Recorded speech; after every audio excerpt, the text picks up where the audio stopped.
Hockey के हवाले से पाकिस्तान हॉकी टीम को एशिया कप में शिरकत से नहीं रोका जाएगा, ये भारतीय मीडिया का दावा है। पाकिस्तान और भारत के दरमियान हालिया जंग के बाद ये खेलों का पहला मुकाबला होगा। इस पर हम बात करेंगे। Our sports correspondent Shahid Hashmi साहब हमारे साथ हैं। शाहिद साहब, एशिया कप हॉकी टूर्नामेंट 2025 की मेज़बानी भारत के पास है और भारतीय वजारत खेल को पाकिस्तान की शमूलियत की हुकूमती इजाज़त मिल गई है। क्या अपडेट्स हैं? देखिए, भारतीय मीडिया रिपोर्ट कर रहा है, अच्छी खुश आइंद खबर है, अच्छी पेशरफ्त है।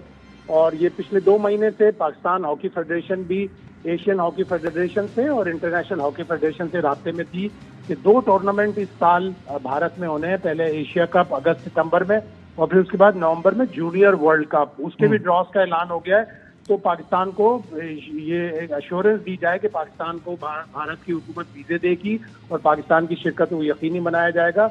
एशिया कप इस लिहाज से इम्पोर्टेंट है कि ये अगले साल होने वाले वर्ल्ड कप का क्वालिफाइंग राउंड होगा। जो टॉप 2 टीमें होंगी वो मेरे हिसाब से अगले साल वर्ल्ड कप में जो बेल्जियम और नेदरलैंड में होना है उसके लिए क्वालिफाई करेंगी। तो एशिया कप पाकिस्तान के लिए इम्पोर्टेंट है।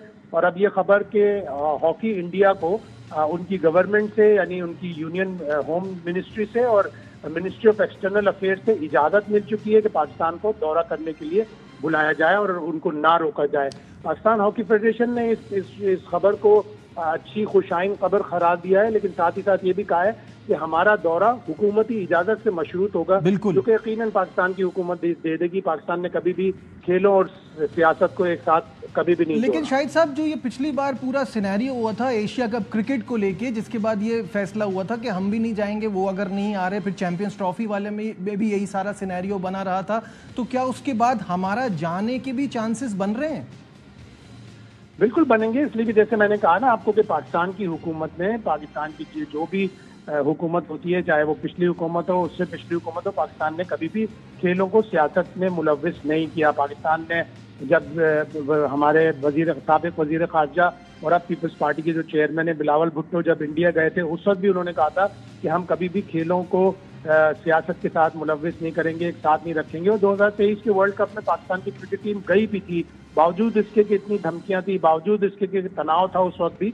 तो पाकिस्तान की हुकूमत तो इजाज़त देती है और खेलों के रवाबित बहाल रहने चाहिए। ज़ाहिर इंटरनेशनल इवेंट है, इसमें अगर भारत को मेज़बानी मिली है तो उसको ये अश्योरेंस देनी पड़ेगी उस इंटरनेशनल फेडरेशन को कि आप पाकिस्तानी खिलाड़ियों को वीज़े भी देंगे और उनकी शिरकत को, उनकी सिक्योरिटी को यकीनी बनाएंगे। शाहिद साहब, इसके सर्कमस्टांसेस क्रिकेट पे कैसे आएंगे? क्योंकि एशिया कप में भी ये डेट्स तो आ गई हैं सामने, लेकिन अभी सबको इस बात पे थोड़ी हैरानगी है कि जिस तरह का सेंटिमेंट हिंदुस्तान में है, क्या वो पाकिस्तान के साथ क्रिकेट खेलेंगे? तो ये वाली चीज़ें सामने आने से क्रिकेट पे क्या असर पड़ रहा है? ये क्रिकेट के लिए भी मेरे हिसाब से अच्छी पेशरफ्त है। और जिस तरह इंडियन मीडिया ही ज़्यादा ये खबरें दे रहा है कि 7 सितंबर को या 14 सितंबर को या 21 सितंबर को पाक भारत के मैचेस हो सकते हैं, मुख्तलिफ वो डेट्स दे रहे हैं और ये पेशरफ्त अच्छी है। इससे यकीनन क्रिकेट पे भी अच्छा असर पड़ेगा। और एशिया कप भी अगेन एक कॉन्टिनेंटल इवेंट है, कोई बायलैटरल सीरीज की हम बात नहीं कर रहे हैं। तो जितने भी मल्टीनेशनल इवेंट होने चाहिए उनमें दोनों मुल्कों की शिरकत यकीनी होनी चाहिए, चाहे वो हमारे यहाँ ना आए, चाहे हम उनके यहाँ ना जाएं, लेकिन न्यूट्रल वेन्यू पे तो कम से कम मल्टीनेशनल इवेंट्स खेलने चाहिए। ठीक है, बहुत बहुत शुक्रिया। स्पोर्ट्स कॉरेस्पॉन्डेंट शाहिद हमारे साथ थे और ये जो रीसेंट डेवलपमेंट हुई है उस हवाले से हमें अपडेट कर रहे थे।